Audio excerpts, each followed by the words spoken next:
Hi friends. Karna serial ನಲ್ಲಿ ನಿಧಿ ದೇವ್ರಿಗೆ ದೀಪ ಹಚ್ಚಿ ಕೈ ಮುಗಿತಾ ಇರುವಾಗ ದೀಪ ಆರೋಗತೆ. ನಿಧಿ ಭಯ ಪಟ್ಕೊಂಡು ದೀಪನೇ ಆರೋಯ್ತಲ್ಲ, ಗಾಳಿ ಬೇರೆ ಇಲ್ಲ, ಯಾಕೆ ಹೀಗಾಗ್ತಾ ಇದೆ, ಯಾಕೋ ಏನೂ ಸರಿ ಇಲ್ಲ ಅಂತ ಅನ್ನಿಸ್ತಾ ಇದೆ, ಈಗ್ಲೇ ಕರ್ಣ ಸರ್ಗೆ ಫೋನ್ ಮಾಡ್ಬೇಕು ಅಂತ ಹೇಳಿ ನಿಧಿ ಕರ್ಣಂಗೆ ವಿಡಿಯೋ ಕಾಲ್ ಮಾಡ್ತಾಳೆ. ಕರ್ಣ ಫೋನ್ ರಿಸೀವ್ ಮಾಡಿದ ತಕ್ಷಣ ಕರ್ಣ ಸರ್ ಹೇಗಿದ್ದೀರಾ ಅಂತ ಗಾಬ್ರಿಲ್ ಕೇಳಿದಾಗ, ಯಾಕೆ ಇಷ್ಟೊಂದು ಟೆನ್ಷನ್ ಆಗಿದ್ದೀರಾ, ನೀವು ಪ್ರಶ್ನೆ ಕೇಳೋದು ನೋಡಿದ್ರೆ ಹಾಸ್ಪಿಟಲ್ ಅಲ್ಲಿ ಮಲ್ಕೊಂಡಿರೋ ಪೇಷಂಟ್ ತರ ಫೀಲ್ ಆಗ್ತಾ ಇದೆ ಅಂತಾನೆ ಕರ್ಣ. ಬಿಡ್ತು ಅನ್ನಿ, ಏನೇನೋ ಹೇಳ್ಬೇಡಿ ಅಂತ ಅಳೆ ನಿಧಿ. ನಾನ್ ಒಳ್ಳೆ ಕಲ್ಗುಂಡು ತರ ಚೆನ್ನಾಗೇ ಇದೀನಲ್ವಾ, ಬೆಳಿಗ್ಗೆಯಿಂದ ನಿಮ್ ಜೊತೆಗಿಲ್ಲ ಅಂತ ಟೆನ್ಷನ್ ಅಂತ ಕೇಳ್ತಾನೆ ಕರ್ಣ. ಇಲ್ಲ ಹಾಗೇನಿಲ್ಲ, ಏನಿಲ್ಲ ಬಿಡಿ ಅಂತ ಅಳೆ ನಿಧಿ. ಈಗ ಹೇಳ್ತೀರೋ ಇಲ್ವೋ ಅಂತ ಕರ್ಣ ಕೇಳಿದ ತಕ್ಷಣ, ಏನೇನೋ ಅಪಶಕುನ ಆಯ್ತು, ಹಾಗೆಲ್ಲ ಆಗಿದ್ ನೋಡಿ ಮನ್ಸಿಗೆ ಭಯ ಆಯ್ತು, ಅದಕ್ಕೆ ನಿಮ್ಗೆ ಫೋನ್ ಮಾಡ್ದೆ ಅಷ್ಟೇ ಅಂತ ಅಳೆ ನಿಧಿ. ನೋಡಿ ನನ್ಗೇನೂ ಆಗಿಲ್ಲ, ನಾನಿಲ್ಲಿ ಚೆನ್ನಾಗೇ ಇದ್ದೀನಿ, ನಿಮ್ ಪ್ರೀತಿ ನನ್ ಜೊತೆಲಿರುವಾಗ ನನ್ಗೇನಾಗತ್ತೆ ಹೇಳಿ, ಚಿಂತೆ ಮಾಡ್ಬೇಡಿ ಅಂತ ಅನೆ ಕರ್ಣ. ಕಾರನ್ನ ನಿಧಾನವಾಗಿ ಓಡಿಸಿ ಅಂತ ನಿಧಿ ಹೇಳಿದ ತಕ್ಷಣ, ಸರಿ ನಿಮ್ಮಿಷ್ಟದಂತೆ ಆಗ್ಲಿ ಅಂತ ಹೇಳ್ತಾ ಇರ್ತಾನೆ. ಅಷ್ಟರಲ್ಲಿ ಮಾಲ್ತಿ ಬಂದು ಕರ್ಣ ಎಲ್ಲಿಗೆ ತಲುಪದೆ ಅಂತ ಕೇಳ್ತಾಳೆ. 1 ಗಂಟೆ ಅಮ್ಮ, ಮನೇಲಿರ್ತೀನಿ, ಆರಾಮಾಗಿ ಬರ್ತಾ ಇದ್ದೀನಿ, ಪಕ್ಕ ಒಬ್ರು ಆಕಾಶ ತಲೆ ಮೇಲ್ ಬಿದ್ದಿರೋ ತರ ನಿಂತ್ಕೊಂಡಿದ್ದಾರಲ್ವಾ,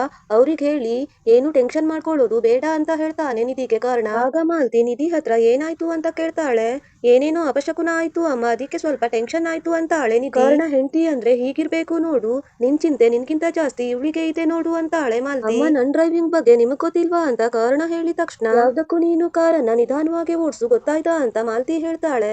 ತುಂಬಾ ಕೇರ್ಫುಲ್ ಆಗಿದ್ದೀನಿ ಅಂತ ಅನೆ ಕರ್ಣ. ಡ್ರೈವ್ ಮಾಡ್ತಾ ಫೋನ್ ಅಲ್ಲಿ ಮಾತಾಡ್ಬೇಡ, ಹೌದು ಏನಾದ್ರೂ ತಿಂದ್ಯಾ ಅಥವಾ ಕೆಲ್ಸ ಅಂತ ಅದನ್ನು ಮರ್ತ್ಬಿಟ್ಟಿಯಾ ಅಂತ ಕೇಳ್ತಾಳೆ ಮಾಲ್ತಿ. ಆಕ್ಚುಲಿ ಹೊಟ್ಟೆ ಹಸಿತಾ ಇದೆ ಅಮ್ಮ ಅಂತ ಕರ್ಣ ಹೇಳ್ತಾನೆ. ಸರಿ ಬರೋವಾಗ ಎಲ್ಲಾದ್ರೂ ಹೋಟೆಲ್ ಸಿಗತ್ತಾ ನೋಡು, ಮನೆಗ್ ಬರೋ ತನಕ ಹಸ್ಕೊಂಡಿರ್ಬೇಡ ಅಂತ ಅಳೆ ಮಾಲ್ತಿ. ಹಾ ಅಮ್ಮ, ಇಲ್ಲೇ ಒಂದು ಚಂದದ ರೆಸ್ಟೋರೆಂಟ್ ಕಾಣಿಸ್ತು, ಅಲ್ಲೇ ನಿಲ್ಲಿಸ್ತೀನಿ ಅಂದಾಗ, ಚಂದ ಅಂದ್ರೆ ಏನು, ಅದು ಅಷ್ಟು ಸ್ಪೆಷಲ್ ಆಗಿದ್ಯಾ ಅಂತ ಕೇಳ್ತಾಳೆ ಮಾಲ್ತಿ. ನನಗೊಂದ್ ಸ್ವಲ್ಪ ಸ್ಪೆಷಲ್, ರೆಸ್ಟೋರೆಂಟ್ ಹೆಸರು ಶ್ರೀನಿಧಿ ಅಂತ ಇದೆ, ಅದಕ್ಕೆ ಇಲ್ಲೇ ನಿಲ್ಸೋಣ ಅಂತ ಅಂದ್ಕೊಂಡೆ ಅಂತ ಅನೆ ಕರ್ಣ. ಕೇಳಿಸ್ಕೊಂಡ್ಯಾ ನಿಧಿ, ಹೋಟೆಲ್ ಹೆಸರು ಕೂಡ ನಿಂದೇ ಆಗಿರ್ಬೇಕಂತೆ, ಮಾತಾಡು ಅಂತ ಹೇಳಿ ಮಾಲ್ತಿ ಅಲ್ಲಿಂದ ಹೋಗ್ತಾಳೆ. ಕಾರಿಂದ ಇಳಿದ್ಬಿಟ್ಟು, ಆಕ್ಚುಲಿ ನಿಮ್ಮನ್ನ ಇವತ್ತು ತುಂಬಾ ಮಿಸ್ ಮಾಡ್ಕೊಂಡೆ, ಯಾಕೆ ಗೊತ್ತಾ, ಫಸ್ಟ್ ಟೈಮ್ ಮಾರಿಗುಡಿಗೆ ಹೋದಾಗ ನೀವು ನನ್ ಜೊತೆಲಿದ್ರಿ, ಆ ದಿನ ಮರೆಯೋಕ್ಕಾಗಲ್ಲ ಅಂತ ಕರ್ಣ ಹೇಳಿದ ತಕ್ಷಣ, ನನಗೂ ಅಷ್ಟೇ, ಈಗ ನೀವು ಏನಾದ್ರೂ ತಿಂದ್ಬಿಟ್ಟು ಆಮೇಲೆ ಫೋನ್ ಮಾಡಿ ಓಕೆನಾ ಅಂತ ಕೇಳ್ತಾಳೆ ನಿಧಿ. ಯಾಕೋ ನಿಮ್ ಮುಖನ ನೋಡ್ತಾನೆ ಇರ್ಬೇಕು ಅಂತ ಅನ್ನಿಸ್ತಾ ಇದೆ, ಹಾಗೆ ಇರಿ, ಒಂದ್ಸಾರಿ ರೋಡ್ ಕ್ರಾಸ್ ಮಾಡ್ಕೊಂಡು ಆಮೇಲೆ ಮಾತಾಡೋಣ ಅಂತ ಅನೆ ಕರ್ಣ. ಹುಷಾರಾಗಿ ರೋಡ್ ಕ್ರಾಸ್ ಮಾಡಿ ಅಂತ ನಿಧಿ ಹೇಳ್ತಾಳೆ. ಆಗ ಕರ್ಣ, ಮಕ್ಕಳಿಗೆ ಹೇಳೋ ತರ ಹೇಳ್ತಾ ಇದ್ದೀರಲ್ಲ ಅಂತ ಹೇಳಿ ನಿಧಿ ಹತ್ರ ಮಾತಾಡ್ತಾ ರೋಡ್ ಕ್ರಾಸ್ ಮಾಡ್ತಾ ಇರೋವಾಗ, ರಮೇಶ್ ಕಳ್ಸಿರೋ ಲಾರಿ ಅವನು ಕರ್ಣಂಗ್ ಬಂದು ಆಕ್ಸಿಡೆಂಟ್ ಮಾಡ್ತಾನೆ. ಕರ್ಣಂಗೆ ಆಕ್ಸಿಡೆಂಟ್ ಆಗಿರೋದನ್ನ ನಿಧಿ ವಿಡಿಯೋ ಕಾಲ್ ಅಲ್ಲಿ ನೋಡಿ ಕರ್ಣ ಸರ್ ಅಂತ ಕೂಗ್ತಾಳೆ. ರಮೇಶ ಹಾಗೆ ಕರ್ಣಂಗ್ ಆಕ್ಸಿಡೆಂಟ್ ಆಗಿರೋ ಜಾಗಕ್ಕೆ ಬಂದು ಕರ್ಣ ಪ್ರಜ್ಞೆ ತಪ್ಪಿ ಬಿದ್ದಿರೋದನ್ನ ಕಂಡು ನಗ್ತಾ, ಜೀವನದಲ್ಲಿ ಉಳಿದಿರೋದು ಇಷ್ಟು ಮನುಷ್ಯ, ನಾನು ರಾಕ್ಷಸ, ನಂದು ಅಂತ ತಿಳ್ಕೊಂಡಿರೋ ಎಲ್ಲದನ್ನು ನೀನು ಕಿತ್ಕೊಂಡೆ, ಆಸ್ತಿ, ಹಣ, ಅಂತಸ್ತು, ಅಧಿಕಾರ, ಸಂಪತ್ತು, ಗೌರವ ಎಲ್ಲದನ್ನು ಕಿತ್ಕೊಂಡೆ, ಆದ್ರೂ ನಾನು ಸಹಿಸ್ಕೊಂಡೆ, ಒಂದೊಂದು ಪೈಸೆಗೂ ನಿನ್ ಹತ್ರ ಭಿಕ್ಷೆ ಬೇಡೋ ಹಾಗೆ ಮಾಡ್ದೆ, ಆದ್ರೂ ಸಹಿಸ್ಕೊಂಡೆ, ನೋಡು ವಿಧಿಯಾಟ, ಈಗ ನಿನ್ ಪ್ರಾಣ ಭಿಕ್ಷೆ ಕೇಳೋದಿಕ್ಕೆ ನನ್ನ ಹತ್ರನೇ ಬರ್ಬೇಕು, ಆದ್ರೆ ನಿನ್ ಪ್ರಾಣ ಪಕ್ಷಿ ನಿನ್ ಹತ್ರ ಇಲ್ಲ ಅಂತ ನಗ್ತಾ ಆಕಾಶ ನೋಡ್ತಾ ಕರ್ಣನ್ ತಾತನ್ ಹತ್ರ, ದ ಗ್ರೇಟ್ ರಾಮಕೃಷ್ಣ ವಶಿಷ್ಠ ಒಂದ್ ಸ್ವಲ್ಪ ಸ್ವರ್ಗದಿಂದ ಕೆಳಗಡೆ ನೋಡಿ ನಿಮ್ ಪ್ರೀತಿಯ ಮೊಮ್ಮಗ ಕೆಳಗಡೆ ಬಿದ್ದು ನರಳಾಡ್ತಾ ಸಾಯ್ತಾ ಬಿದ್ದಿದ್ದಾನೆ, ನೀವಾದ್ರೆ ಸ್ವರ್ಗದಿಂದ ಬಂದು ಇವನನ್ನ ಕರ್ಕೊಂಡು ಹೋಗಿ, ಇಲ್ಲ ಅಂದ್ರೆ ಸ್ವಲ್ಪ ವೇಟ್ ಮಾಡಿ, ಇವನೇ ನಿಮ್ ಹತ್ರ ಬರ್ತಾನೆ ಅಂತ ನಗ್ತಾ ಇರುವಾಗ ಕರ್ಣನ್ ಫೋನಿಗೆ ಶಿವು ಫೋನ್ ಮಾಡ್ತಾನೆ. ಕರ್ಣನ್ ಫೋನ್ ಅನ್ನ ಹಿಡ್ಕೊಂಡು, ನಿನ್ ಫೋನು ಇದೊಂದಿದ್ರೆ ಸಾಕು, ನೀನು ಮತ್ತೆ ಬದುಕ್ಬಿಡ್ತೀಯಾ ಅಂತ ಹೇಳಿ ಕಾಲ್ ಕಟ್ ಮಾಡಿ ಡಾನ್ಸ್ ಮಾಡ್ತಾ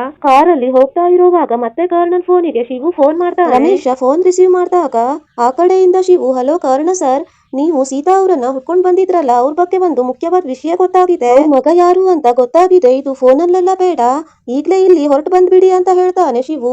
ಅಷ್ಟ್ರಲ್ಲಿ ಕರ್ಣನ್ ಫೋನ್ ಸ್ವಿಚ್ ಆಫ್ ಆಗತ್ತೆ. ರಮೇಶ್ಗೆ ಫೋನ್ ಸ್ವಿಚ್ ಆಫ್ ಆಗಿರೋದು ಗೊತ್ತೇ ಆಗಲ್ಲ.